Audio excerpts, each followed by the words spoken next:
We are learning more about a man who was just arrested in a murder case from nearly 35 years ago.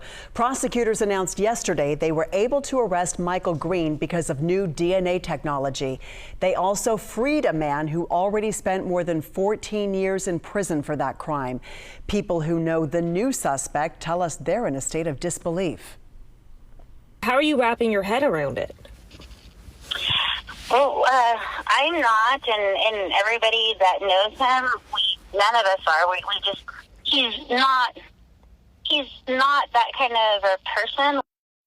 Just an extraordinary case unfolding here. There's still a lot we don't know about the case, including why a teenager would allegedly kill a woman in her 50s in her own home. KCRA 3's Vicki Gonzalez spent the day researching Michael Green's background. So what have you been able to find out? Well, Edie Golson, we drove back and forth between Placer County and El Dorado County, and today we learned more about the new suspect, 51-year-old Michael Green. I've spoken with multiple former classmates who tell me Green is a longtime Roseville resident. He went to Oakmont High School, graduating in 1986. We actually went to the library today to look through those yearbooks, but the years Green attended weren't available. The library usually doesn't let people check out those yearbooks, but said it came at the request of a government agency.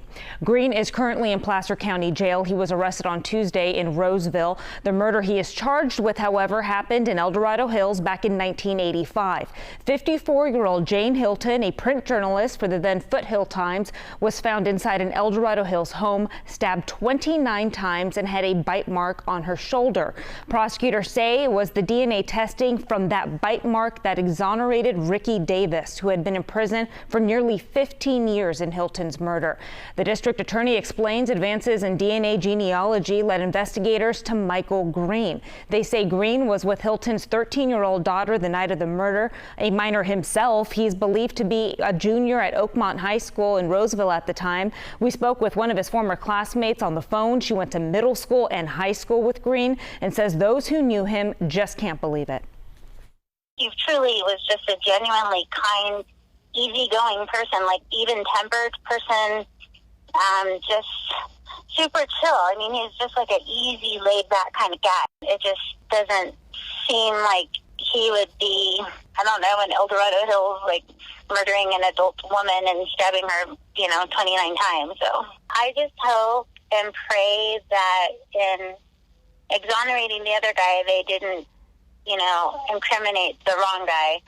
And if they did, then they did, and, it worked. But if they didn't, it's just going to be another sad story.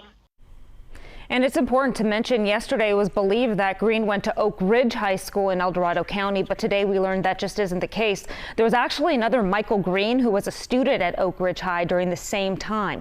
As for the suspect, Michael Green, it's unclear when he'll be transported from Placer County to El Dorado County and make his initial court appearance. And most importantly, a motive behind all of this is just still unknown. So as we know, the man that was in prison for Jane Hilton's murder, Ricky Davis, he was exonerated. We saw the dramatic video of him being released yesterday. He's free. So let's talk about who he was during this murder investigation and where he was. Yeah, he spent nearly 15 years in prison. Investigators say back in 1985, Jane Hilton was going through marital problems. Her employer, identified as Wilma Klein, let Hilton and her 13-year-old daughter move in. And we actually have some video of Ricky Davis from yesterday, as you mentioned, that emotional day, released from prison as a free man, exonerated from murder. The now 54-year-old is Klein's grandson. He was also living in the home. Hilton moved into that El Dorado Hills home the day before her murder, actually. Davis and his then girlfriend were actually the ones to call 911 on that fate-filled night. He was 20 years old at the time and maintained his innocence since the very beginning.